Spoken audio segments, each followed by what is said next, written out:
వృశ్చిక రాశి వారికి ఫిబ్రవరి 1వ తారీఖు నుండి 15వ తారీఖు వరకు ఏ విధంగా ఉన్న విషయాన్ని మనం ఇప్పుడు విశేషం తెలుసుకోవడం ప్రయత్నం చేద్దాం.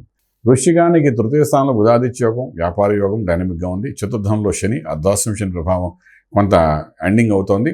పంచమంలో ఉన్న శుక్రుడు, రాహువు అద్భుతంగా ఉన్నాయి. అలాగే సప్తమంలో బృహస్పతి అనుగ్రహం కనబడుతోంది. అష్టమంలో కుజుడు యొక్క దోషం కూడా కనిపిస్తోంది. లాభంలో కేతు ఉన్నాడు. సో మనకి ఏంటంటే అష్టమంలో ఉన్న కుజుడు యొక్క విషయంలో ఆలోచించాలి తప్ప మిగిలిన దేని గురించి ఆలోచించక్కలేదు.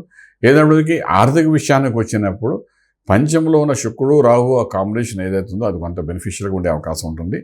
అలాగే ఇవి రెండూ కూడా కాకుండా శని విశేషంగా దశమ భావాన్ని చూస్తున్నాడు కాబట్టి మనకు ఎంత స్ట్రెస్ ఉన్నా ప్రొఫెషనల్గా మీకు ఎటువంటి ఇబ్బంది లేకుండా ఫైనాన్షియల్ డెవలప్మెంట్ వచ్చే అవకాశం ఉంటుంది. ఇండైరెక్ట్ బెనిఫిట్స్ మీకు వచ్చే అవకాశం ఉంటుంది. వ్యాపారంలో కూడాను మీరు చేస్తున్న వ్యాపారానికి ఎడిషనల్గా సపోర్టింగ్గా ఏదైనా కాంబినేషన్స్ ఆఫ్ రెండు ఫ్యాక్టర్స్ తీసుకుని ముందుకు వెళ్ళడానికి చేసే ప్రయత్నంలో సక్సెస్ఫుల్ అవుతారు. విదేశాలకు వెళ్ళి చదువుకోవాలని విద్యార్థికి అనుకూలంగా ఉంది. గుణగులం బాగానే ఉంది.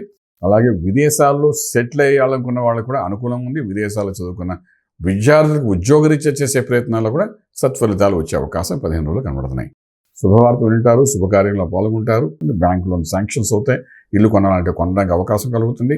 వివాహ వ్యవస్థల కోసం చేసే అన్ని ప్రయత్నాలు సఫలీకృతమవుతాయి. లాంగ్ టర్మ్ లాస్టింగ్లో పెళ్లి అవ్వకుండా అలా పెండింగ్లో ఉన్న వ్యవహారాలు కానీ కోర్టు వ్యవహారాలు ఏమైనా పెండింగ్లో ఉన్నవంటే